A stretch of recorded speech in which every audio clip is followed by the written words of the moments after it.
എന്തൊക്കെയുണ്ടോ? വല്ലതും കഴിച്ചോ? ഇല്ല. അതെന്താ കഴിക്കാത്ത? നാളെ നാഗക്ഷേത്രത്തിൽ പോണം. ഒരിക്കലെടുക്കണോന്ന് പറഞ്ഞു അപ്പച്ചി. എടോ, അതൊക്കെ കള്ളവാ. തനിക്ക് വിശക്കുമ്പോ താൻ എന്തെങ്കിലും കഴിക്കേ? അയ്യോ ഇല്ല, നാഗങ്ങളുടെ കാര്യ. ഞാനത് തെറ്റിക്കില്ല. തന്റെ സ്വഭാവം തന്നെയാ തനിക്ക് പാര. അപ്പച്ചി വളഞ്ഞ വഴിയിലൂടെ ഓരോന്ന് ചെയ്യുമ്പോ താൻ കുറച്ചുകൂടി ബുദ്ധി കാണിക്കണ്ടേ?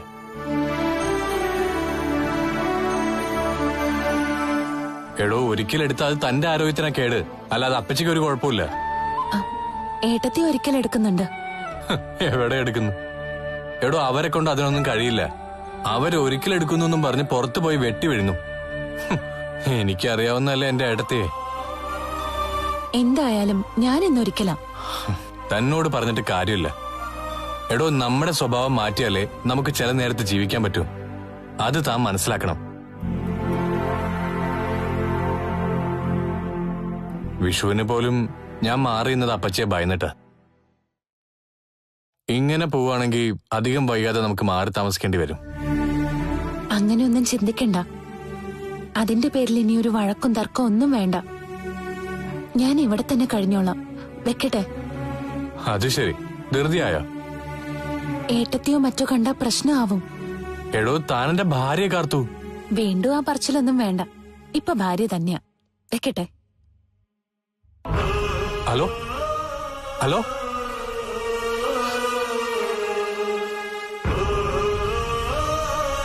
യോഗിനി യോഗിനി യോഗേശ്വരി യോഗേശ്വരി യോഗഭയങ്കരി യോഗഭയങ്കരി സകല സ്ഥാവര ജംഗമസ്യ ആകർഷായ ആകർഷായ സ്വാഹ.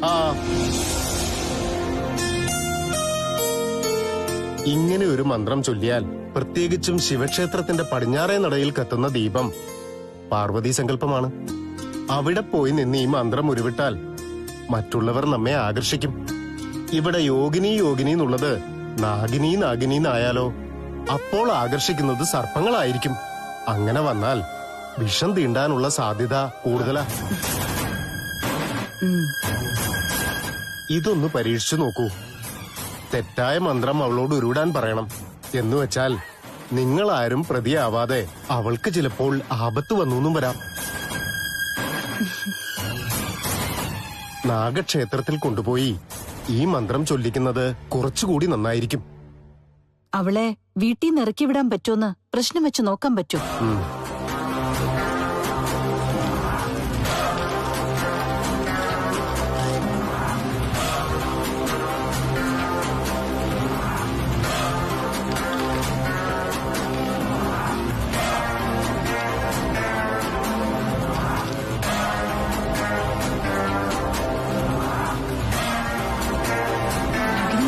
തന്നെയായിരിക്കും.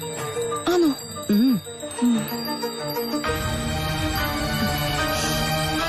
നാഗിനി നാഗിനി നാഗേശ്വരി നാഗഭൈരവി.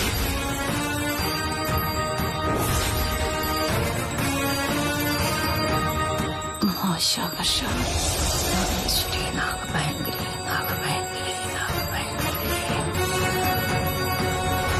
സഖിസ്ഥാവര ജംഗമസ്വാഹേ. നാഗരാജാവേ നമ. ഓം നാഗയക്ഷിയേ നമ. നാഗദൈവങ്ങളെ, നാഗേശ്വരി നാഗഭയങ്കരി നാഗഭയങ്കരി നാഗഭയങ്കരി.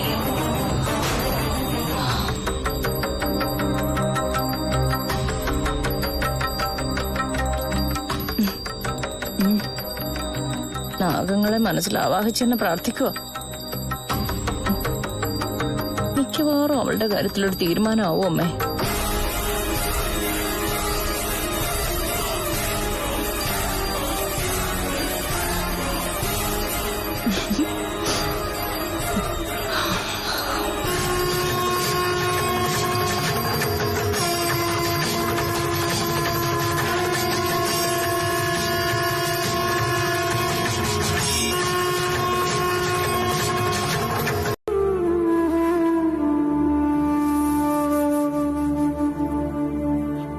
വലിയ വിഷമുള്ള പാമ്പല്ല കടിച്ചത്.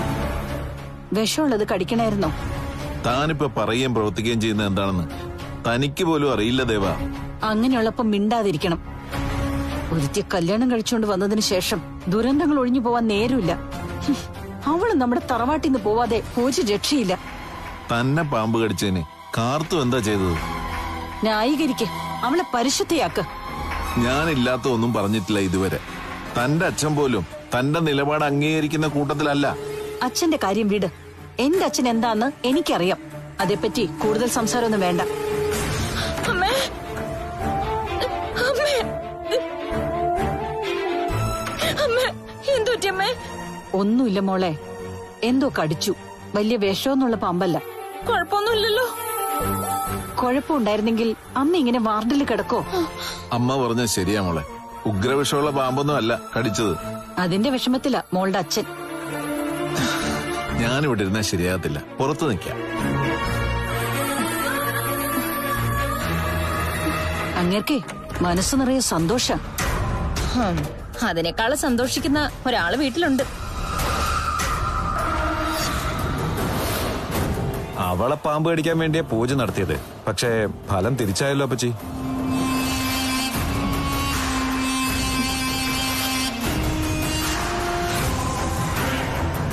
അവള് നാഗക്ഷേത്രത്തിൽ വന്നിട്ട് എന്താ പ്രാർത്ഥിച്ചെന്നറിയില്ലല്ലോ. നാഗമന്ത്രം പിഴച്ചു എന്നാ മോളെ തോന്നുന്നത്. എനിക്ക് തെറ്റിപ്പോയി എന്നാ തോന്നുന്നേ. ഇതിന്റെയൊക്കെ ആവശ്യമുണ്ട് അപ്പച്ചി?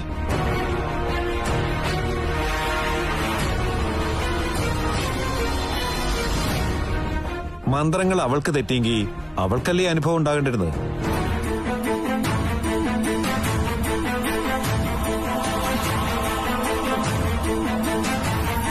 അതുകൊണ്ടാ ഞാൻ പറഞ്ഞത്, വെറുതെ കള്ള ജ്യോത്സ്യന്മാർ പറയുന്നത് കേട്ട് മുന്നോട്ട് പോകരുതെന്ന്.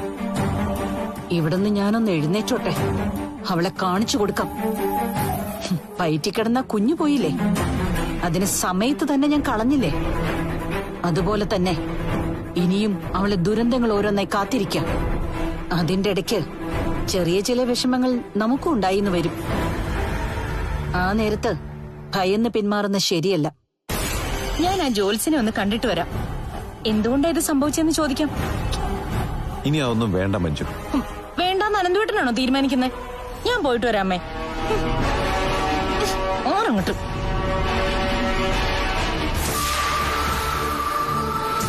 ഇവളിങ്ങനെ വാശിക്കാരായി വിടുന്നത് ശരിയല്ല അപ്പച്ചി.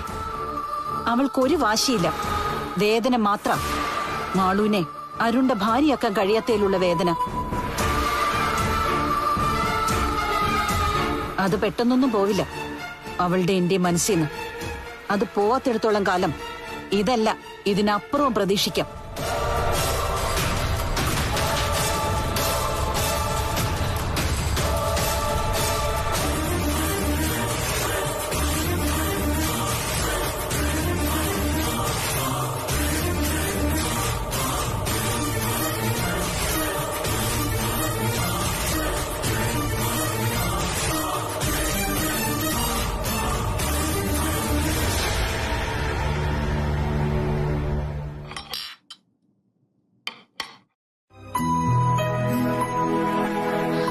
ഇങ്ങിതാമ്മേ, ഞാൻ ചെയ്തോളാം.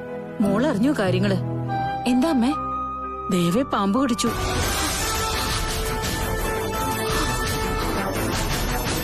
വലിയ കുഴപ്പമില്ലെന്നാ അറിഞ്ഞത്. ഉഗ്രവിഷമുള്ള പാമ്പൊന്നും അല്ല കടിച്ചത്. ഇപ്പൊ എവിടെയാ? ആശുപത്രിയിലാ.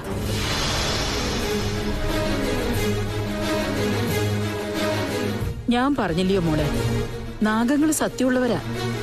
എത്ര പെട്ടെന്നാ ഫലം കിട്ടിയെന്ന് നോക്ക്. അതില് വിഷമമുണ്ട്. എങ്കിലും ഇതിനൊന്നും പോകാതിരുന്നെങ്കിൽ ഇങ്ങനെ സംഭവിക്കായിരുന്നു.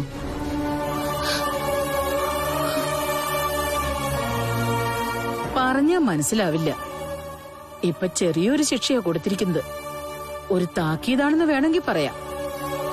ഇനിയെങ്കിലും മോളെ ശല്യം ചെയ്യാതിരുന്ന ദേവിക്കും മഞ്ജുനും അതൊന്നും കാര്യാക്കണ്ട മോളെ. നല്ലത് വന്നാലും മോശം വന്നാലും മോളെ കുറ്റപ്പെടുത്തും. പിന്നെ പറഞ്ഞിട്ട് കാര്യമില്ല.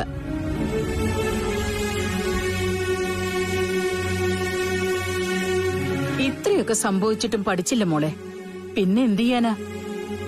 അവനവന്റെ പ്രവൃത്തിയുടെ ഫലം തന്നെയാണ് അവനവൻ അനുഭവിക്കുന്നത്. അന്ന് തെറ്റിച്ച് മന്ത്രങ്ങൾ പറഞ്ഞു തന്നപ്പോഴേ നമ്മള് പറഞ്ഞതാണല്ലോ അപകടമാണെന്ന്. മന്ത്രങ്ങൾ തെറ്റാണെന്ന് ഞാൻ അപ്പച്ചിയോട് പറഞ്ഞില്ല. ഇനി പറഞ്ഞ വഴക്ക് കേൾക്കേണ്ടി വരുമല്ലോ എന്ന് വിചാരിച്ചാ പറയാഞ്ഞത്. അതെന്തുകൊണ്ടും നന്നായി. മോക്ക് ചൊല്ലാൻ കൊണ്ടുതന്ന മന്ത്രമാണല്ലോ. അത് തെറ്റാണെന്ന് പറഞ്ഞാ പിന്നെ അടുത്ത അടവെടുക്കും.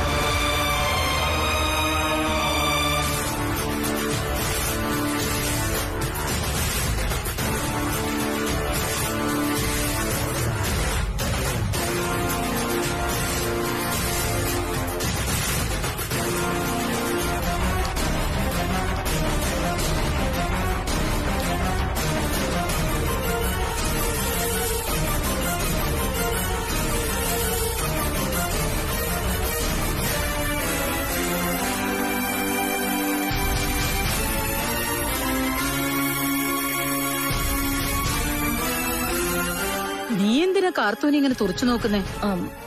അല്ല, ഇവളെ കണ്ടിട്ട് പത്തി വിടർത്തിയ ഒരു സർപ്പത്തിന്റെ മുഖം. അങ്ങനെ തോന്നുന്നുണ്ടെങ്കിലേ ഇനിയെങ്കിലും കാർത്തൂനെ വെറുതെ ശല്യം ചെയ്യരുത്.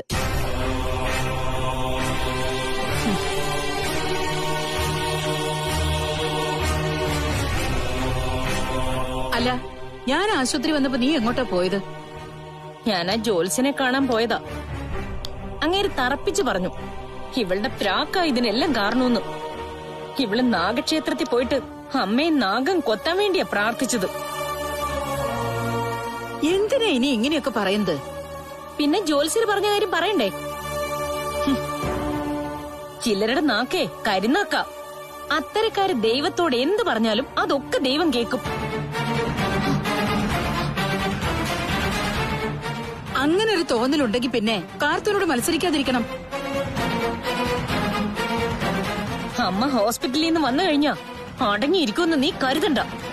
അതിന് കാർത്തു എന്തു പഠിച്ചു?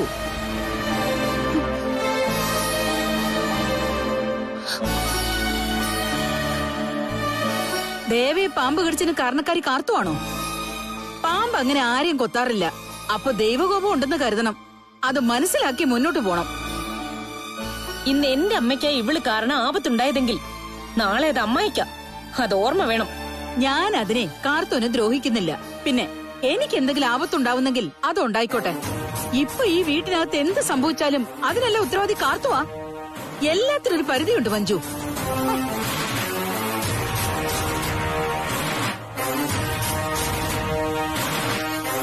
നീ നാഗത്തിന്റെ സന്തതിയാണോടി? വഴിയരികി കിടന്നാ നിന്നെ കിട്ടിയത്. അതും കാട്ടിനടുത്തുനിന്ന് കിട്ടിയെന്നാ പറയുന്നേ. ഇനി രാജവെമ്പാലം മറ്റോ ആണോ നിന്റെ അവകാശി? നീ ഇപ്പൊ വന്നത് നന്നായി. അകത്തിരുത്തി ഒരുത്തി സൽക്കരിക്കുക അവളുടെ കാമുകന്. നിന്നേക്കാളും കൂടുതൽ ഇപ്പോ നിന്റെ കെട്ടിയോട് സമയം ചെലവഴിക്കുന്നതേ അവന്റെ കൂടെ. നിന്റെ കൂടെ അവളൊന്ന് പുറത്തേക്ക് വരാറുണ്ടോ? ഒന്ന് ചുറ്റിക്കറങ്ങാറുണ്ടോ? എന്നാലേ അവനുമായിട്ട് കറക്കത്തോട് കറക്കവാ. ഇതൊന്നും കണ്ടു നിൽക്കാൻ എനിക്ക് വയ്യ മക്കളെ. നിന്റെ ഏട്ടൻ ഇവിടെ ഉണ്ടായിരുന്നെങ്കിലേ ഈ വന്നവനിപ്പ ക്ഷയരോഗിയായേനെ. ഇടികൊണ്ട് ചോര തൊപ്പി നടന്നേനെ. എപ്പോഴാ ദീപം വന്നത്? യോ, കൊറേ നേരം ആയി. വന്നപ്പോ തന്നെ രണ്ടാളും കൂടെ നിന്റെ മുറിക്കകത്ത് കയറി കഥ അങ്ങ് അടച്ചു. പിന്നെ കൊറേ നേരം കഴിഞ്ഞാ താഴേക്ക് വന്നത്. അപ്പോഴേക്കും എന്നെ കൊണ്ട് എല്ലാം ഉണ്ടാക്കി വെപ്പിച്ചു. കാപ്പി പലഹാരം ഒക്കെ. എന്നിട്ടേ അവൻ അതെല്ലാം ഇരുന്ന് വെട്ടി വിഴുങ്ങുക. എന്റെ മോനെ, നമ്മുടെ കുഞ്ഞുങ്ങളെ നമ്മുടേതാണോന്നറിയാൻ ഏതാണ്ടൊക്കെ ഒരു പരിശോധനയില്ലേ? അതെ, അത് നീ ഒന്ന് നടത്തുന്ന നന്നായിരിക്കും. ആ കുഞ്ഞ് നിന്റേതാണോന്ന് എനിക്ക് ഒരു ഉറപ്പുമില്ല.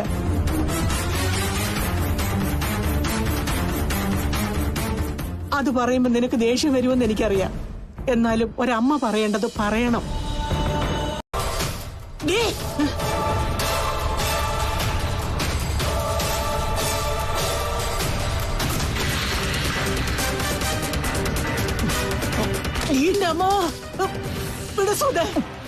എന്തോടി നിന്റെ അസുഖം?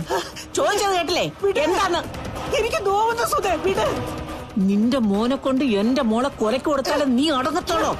ഞാൻ പറഞ്ഞത് സത്യമല്ലേ? എന്ത് സത്യം? നോവുന്ന.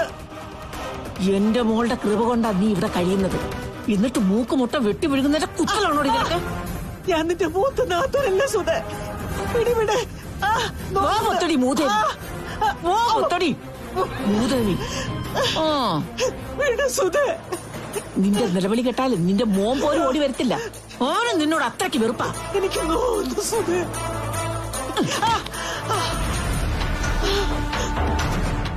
ഇറങ്ങി പോകാൻ പറഞ്ഞില്ലേ, പിന്നെന്താ പോകാത്തത്? മര്യാദയ്ക്ക് നാക്കടക്കുന്നില്ലെങ്കിൽ ഉറത്തിടും ഞാൻ. എന്റെ മോക്ക് ദീപനെന്ന് പറഞ്ഞവനോടൊരു ഇഷ്ടം ഉണ്ടായിപ്പോയി, അത് നിനക്കറിയാം. നീ അറിഞ്ഞതൊക്കെ നിന്റെ മോനോട് എഴുന്നള്ളിച്ചാ എന്തായിരിക്കും ഫലമെന്നറിയാലോ. ഉണ്ണി വിജിതയെ ചോദ്യം ചെയ്യാൻ തുടങ്ങി അവൻ ഇറങ്ങും ഇവിടുന്ന് നിന്നെയും വിളിച്ചോണ്ട്. അത് വിജിത പലതവണ പറഞ്ഞിട്ടുള്ളതാ. എന്നിട്ടെന്താ ഒന്നും തലേ കയറാത്തത്? എനിക്കിതൊന്നും സഹിക്കാൻ പറ്റുന്നില്ല. ഞങ്ങൾക്ക് നിന്നെ അതിനേക്കാൾ സഹിക്കുന്നില്ല. ഈ കണ്ടതൊക്കെ ഉണ്ടാക്കിയ ഒരു മനുഷ്യനെ ഇപ്പൊ ജയിലില്ല. ആ സങ്കടം ഇതുവരെ തീർന്നിട്ടില്ല. അതിന്റെ കൂടെ കൂടുതൽ കിടന്ന് വിളഞ്ഞാലുണ്ടല്ലോ, ഇവിടുത്തെ തൊഴുത്തി പശുക്കളില്ലെന്നേ ഉള്ളൂ, തൊഴുത്തിപ്പോഴും ഉണ്ട്. അതിനകത്തോണ്ടുപോയി കെട്ടിയിടുന്നില്ല ഞാൻ. പിന്നെ പിണ്ണാക്കും വൈക്കോലും പോലെ നിനക്ക് കിട്ടത്തില്ല. അവിടെ കിടന്ന് നരകിച്ച് തീരും. മോൻ വന്നപ്പോ വലിയ കാര്യത്തെ വിളിച്ചോണ്ട് വന്നതാ, ജീവനെ കാണിച്ചു കൊടുത്തതാ. എന്നിട്ട് എന്തായി? അവൻ എന്റെ മോളെ മൂക്കിനകത്തോട്ട് വലിച്ചു കയറ്റിയോ? ഉണ്ണിക്കേ വിജിതയെന്ന് വെച്ച ജീവനാ. അതുകൊണ്ട് നിന്റെ ശബ്ദം ഈ വീടിന്റെ 4 ചുവരിനുള്ളിൽ നിൽക്കും. അത് പുറത്തോട്ട് പോകില്ല, ഒന്നും സംഭവിക്കില്ല. അത് മനസ്സിലാക്കിയിട്ട് ഇവിടുത്തെ അടുക്കളയെ കിടന്ന് പൊണ്ടാരം അടങ്ങിക്കൊണം നീ. മൂത്ത നാത്തൂനാണത്രേ, ബന്ധമൊക്കെ തീർന്നു. ഇപ്പൊ ഞങ്ങളുടെ ചെലവിൽ തിന്നു മുടിച്ചു കഴിയുന്ന ഇവിടുത്തെ വീട്ടുജോലിക്കാരി. അതും മനസ്സിലാക്കി ജീവിച്ചോണം. സുധയുടെ പഴയ സ്വഭാവം അറിയാലോ, ആ രീതിയിലേക്ക് എന്നെ കൊണ്ടെത്തിക്കരുത്. നോക്കുന്നോ നീ? കൊണ്ണൂത്തി പൊട്ടിക്കും ഞാൻ.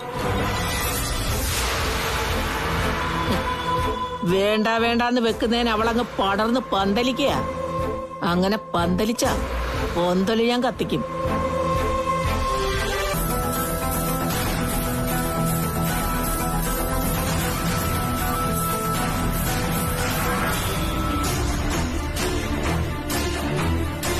അപ്പച്ചന്റെ അടുത്തേക്ക് പോവായിരിക്കും. അല്ലാതെ എങ്ങോട്ട് പോകാനാടാ ഞാൻ? അപ്പച്ചി കുറെ പറഞ്ഞു, അത് ഞാൻ തിരിച്ചൊന്നും പറഞ്ഞിട്ടില്ല. എങ്കിലും ഏട്ടത്തിയോട് പറയാ, ഈ നാഗപൂജ കൊണ്ട് കാർത്തൂനൊന്നും സംഭവിക്കില്ല. നഷ്ടങ്ങളുണ്ടായത് ഈ നാടകം കെട്ടിച്ചമച്ചവർക്കാ. അമ്മയെ പാമ്പ് കടിച്ചത് സന്തോഷായില്ലേ എന്ന് ഞാൻ പറഞ്ഞോ? പിന്നല്ലാതെ എന്താ പറഞ്ഞത്? കാർത്തു ദൈവത്തെ അടുത്തറിഞ്ഞ കൂട്ടത്തില. അത് മനസ്സിലാക്കാതെ അയാളെ വിഷമിപ്പിച്ച ആർക്കായാലും അതിന് ഫലം കിട്ടും. ഏതൊരു സ്ത്രീയുടെ ആഗ്രഹ അമ്മയാവെന്നുള്ളത്. അങ്ങനെയുള്ളവർക്ക് ഒരു കുഞ്ഞിനെ കൊല്ലാൻ കഴിയില്ല. എന്നാ എന്റെ അപ്പച്ചയ്ക്ക് മക്കൾക്ക് അതിനുള്ള മനസ്സുണ്ട്. അവിടെ ദൈവം മുഖം തിരിഞ്ഞ് നിൽക്കേയുള്ളൂ. നീ നിന്റെ പാട് നോക്കിപ്പോ. അമ്മയെ പാമ്പ് കടിച്ചതിന്റെ വേദനയില്ല ഞാൻ. അപ്പച്ചി ആയിരുന്നില്ല പാമ്പ് കടിക്കേണ്ടിരുന്നത്. അപ്പച്ചയെ കൊണ്ട് ഇതൊക്കെ ആരാ ചെയ്യിപ്പിക്കുന്ന അവരെ. എന്നാ പ്രാർത്ഥിക്കടാ, പ്രാർത്ഥിക്കേ. ഇതിപ്പോ വിഷമില്ലാത്ത പാമ്പാ അമ്മയെ കടിച്ചത്. ഇനി എന്നെ ഉഗ്ര വിഷമുള്ള പാമ്പ് കടിക്കാൻ വേണ്ടി പ്രാർത്ഥിക്ക്. അല്ലെങ്കിൽ അവളെ കൊണ്ട് പ്രാർത്ഥിപ്പിക്ക്. അത് പെട്ടെന്ന് കേക്കും. ഏതോ ദുർമന്ത്രവാദിനിയാണെന്ന് തോന്നുന്നു അവളുടെ അമ്മ. അതുകൊണ്ട് അവളുടെ പ്രാർത്ഥനയ്ക്ക് ഇത്രയും ശക്തി കൂടിയത്. ആയിക്കോട്ടെ, എന്തായാലും പ്രാർത്ഥനയ്ക്ക് ശക്തിയുണ്ടെന്ന് മനസ്സിലായല്ലോ. അതുകൊണ്ട് ഇനിയെങ്കിലും ഒന്ന് അടങ്ങാൻ നോക്ക്. കാർത്തൂനെ വെറുതെ വിട്. അങ്ങനെ ഞങ്ങൾ അവളെ വെറുതെ വിടത്തില്ലടാ. അവൾക്കൊപ്പം ഒന്നിച്ചു കഴിയാന്ന് നീ കരുതണ്ട. അവളുടെ ദോഷം കൊണ്ടാ അമ്മ. അവൻ വന്നില്ല, അതിനു മുൻപേ എന്നോട് കയറി ഉടക്കുക. അപ്പോഴേക്കും നീ ഇങ്ങ് ഓടിപ്പോന്നോ? നാളെ രാവിലെ അവൻ പോകൂ. ഇന്ന് രാത്രി അവരൊരുമിച്ച് ഒരു മുറിയിൽ കഴിഞ്ഞാലോ? ഞാൻ പുറത്ത് നിൽക്കാം. ഇടയ്ക്കിടയ്ക്ക് ഓരോരുത്തർ വരുമ്പോ അങ്ങനെ പുറത്തേക്ക് പോയി ബുദ്ധിമുട്ടണ്ട. സ്ഥിരമായിട്ടങ്ങ് പുറത്തു നിന്ന വലിയ ഉപകാരം.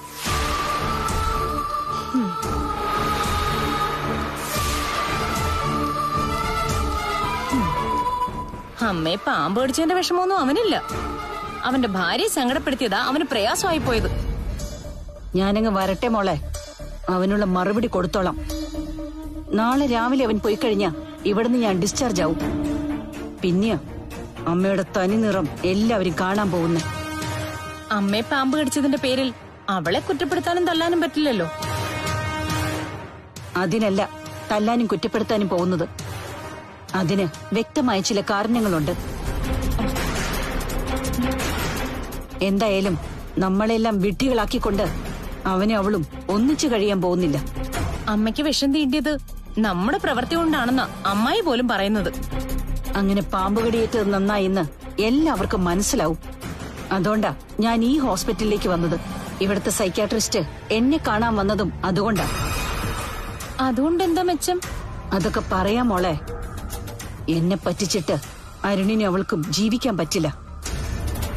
അവനെ ഞാൻ പൂട്ടും. ഇനി അവന്റെ നാടകമൊന്നും ചെലവാവാൻ പോകുന്നില്ല. ഇന്ന് മോള് പോയി കഴിഞ്ഞാ നാളെ അതിരാവിലെ ഇവിടെ വരണം. ഡിസ്ചാർജ് ആവുന്നതിന് മുൻപ് നിന്റെ അച്ഛനെ പറഞ്ഞു വിടണം. അല്ലെങ്കിൽ അങ്ങേരും എന്റെ കൂടെ തറവാട്ടിലേക്ക് വരും. അത് വേണ്ട. അല്ലെങ്കിൽ തന്നെ ചെറിയൊരു അവസരം കിട്ടിയ എന്നെ ദേഷ്യപ്പെടുത്തുന്ന കാര്യങ്ങൾ പറഞ്ഞോണ്ടിരിക്കുക.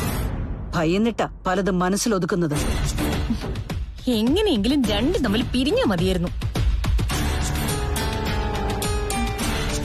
അമ്മേ, അവള് ദൈവാധീനം കൂടുതലുള്ള കൂട്ടത്തിലാണെന്നാ ജോത്സ്യര് പറഞ്ഞ്. നാഗങ്ങളൊക്കെ അവളുടെ മുമ്പിൽ പത്തി വിടർത്തി നിൽക്കുക. അതുകൊണ്ടാ അവൾക്ക് കിട്ടേണ്ടത് തിരിഞ്ഞു വന്നത്. ജോത്സ്യൻ പറഞ്ഞത് അപ്പാടെ വിശ്വസിക്കണ്ട. നാഗങ്ങൾ സത്യമുള്ളവരാ. അതുകൊണ്ടാ അറിയേണ്ടതൊക്കെ ഞാൻ അറിഞ്ഞത്. മോള് ധൈര്യമായിട്ടിരിക്കെ. ഇനി അവളുടെ മുഖം അധിക ദിവസം മോൾക്ക് കാണേണ്ടി വരില്ല. അമ്മ ശക്തമായ ചില തീരുമാനങ്ങൾ എടുത്തിട്ടാ നാളെ അങ്ങോട്ട് വരാൻ പോകുന്നത്. മുകളിലിരിക്കുന്ന ഒരാളെ എല്ലാം കാണുന്നുണ്ട്. ശരിയും തെറ്റുമൊക്കെ ആ ശക്തിക്ക് നന്നായിട്ട് അറിയാം. പിന്നെ നമ്മളായിട്ട് ഒന്നും ചെയ്യേണ്ട കാര്യമില്ല. ആ, അവനും ഉണ്ടാവും ഒരു മോശം സമയം. ഉണ്ടാവുന്നല്ല, ഉണ്ടായി കഴിഞ്ഞു.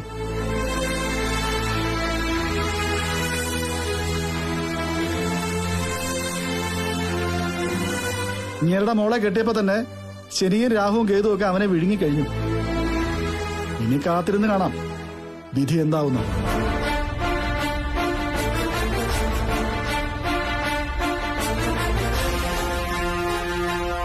അപ്പോഴേ മണ്ണിളക്കി വിത്തിട്ട് കുറെ വിളകൾ ഇങ്ങനെ തളർത്ത് വന്നിട്ടുണ്ട്. അതെല്ലാം നന്നായിട്ട് നോക്കണം കേട്ടോ. ജീവിതത്തിൽ നമുക്ക് വിശ്വസിക്കാവുന്നത് ഒന്നേ ഉള്ളൂ. അത് നമ്മളെ സ്നേഹിക്കുന്ന, നമ്മൾ സ്നേഹിക്കുന്ന മണ്ണ. അതിനെ ദൈവത്തെ പോലെ കണ്ടാൽ ഒന്നിനും ഒരു പഞ്ഞവും വരില്ല. ബാക്കിയൊക്കെ നശിക്കും, ചിലപ്പോ തിരിഞ്ഞു കൊത്തും. എന്നാ ശരി, ജയിലായതുകൊണ്ട് പോയിട്ട് വരാന്ന് പറയുന്നില്ലേ? പോവാ. ശരി.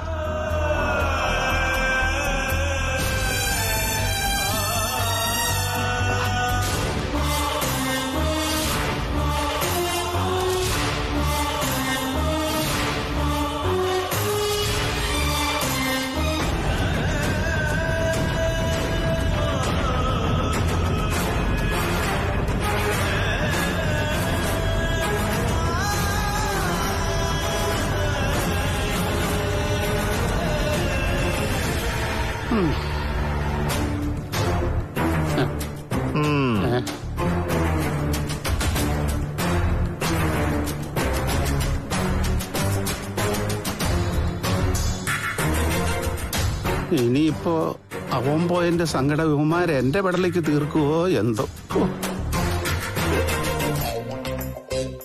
ഇനി ഇതുപോലൊരു ദിവസം എനിക്കും വരുവോ എന്തോ. ഞാനിനി എന്നാണോ പുറം ലോകം കാണുന്നത്?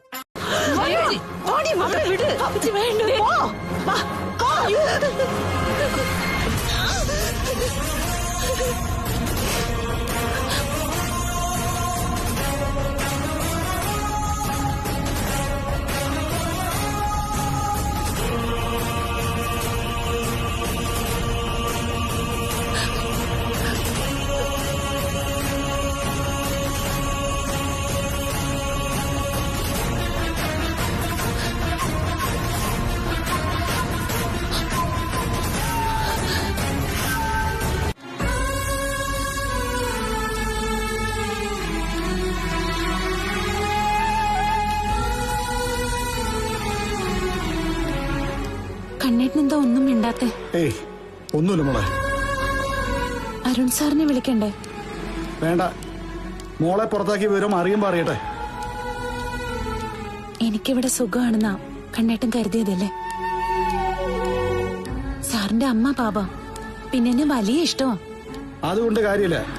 വീട് ഭരിക്കുന്ന അവരല്ലേ അപ്പച്ചി, അവർക്ക് മോളെ ഇഷ്ടമല്ലല്ലോ. നോക്ക് തിരിച്ചു പോണോ? ഇല്ല കണ്ണേട്ടാ, കണ്ണേട്ടനിങ്ങ് വന്നല്ലോ. ഇനി എനിക്ക് എവിടെ വേണേലും ജീവിക്കാം കണ്ണേട്ടനൊപ്പം. അത് മതി. ആരുടെയും നില അത്ര ഭദ്രമല്ല മോളെ. മോളെ വേദനിപ്പിച്ച ആ സ്ത്രീ അനുഭവിക്കും. കണ്ണേട്ടൻ വീട്ടിലെത്തുമ്പോ പവിത്ര എടുത്ത് സന്തോഷിക്കേണ്ടതാ. എന്നാ എന്റെ കാര്യം അറിയുമ്പോ അതെല്ലാം കെട്ടടങ്ങും. പവിത്ര അടുത്തേക്ക് മാത്രമല്ല, നമ്മളെ സ്നേഹിക്കുന്ന എല്ലാവരുടെയും കാര്യം അത് തന്നെയാ. ഒരാള് ജയിലിലേക്ക് വന്നില്ലേ, നമ്മളെ എല്ലാരെയും ദ്രോഹിച്ച ഒരാള്. അയാള് കരുതിയോ അങ്ങനൊരു അവസ്ഥ അയക്കുണ്ടാവുന്നു?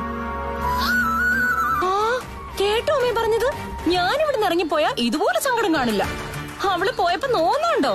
നോവാതിരിക്കാൻ എന്താ? അവൾ എനിക്ക് വല്ല ദ്രോഹം ചെയ്തോ? മതി, എല്ലാവരും സ്വഭാവം എനിക്ക് മനസ്സിലായി. ഇന്നലെ കണ്ടവൾ അടക്കി പിടിച്ചിട്ട് എന്റെ മാളൂനെ ഇവളെയും തള്ളിക്കളയ എടുത്തിപ്പോ. ഞാൻ ന്യായത്തിന്റെ ഭാഗത്തേ നിന്നിട്ടുള്ളൂ. കാർത്തൂന് നാഗമന്ത്രം പറഞ്ഞു കൊടുത്തു. നാഗക്ഷേത്രമുള്ള തറവാടായിരുന്നു അവളുടെ തറവാട്. ഇപ്പൊ കാർത്തൂനെ കൂട്ടിക്കൊണ്ടുപോയ കണ്ണന്റെ തറവാട്. ഓർമ്മയായി നാളു മുതല് നാഗമന്ത്രം ചൊല്ലുന്ന അവളോട് മന്ത്രങ്ങൾ തെറ്റിച്ചു പറഞ്ഞാ അവളത് അറിയില്ലെന്നാണോ കരുതിയത്?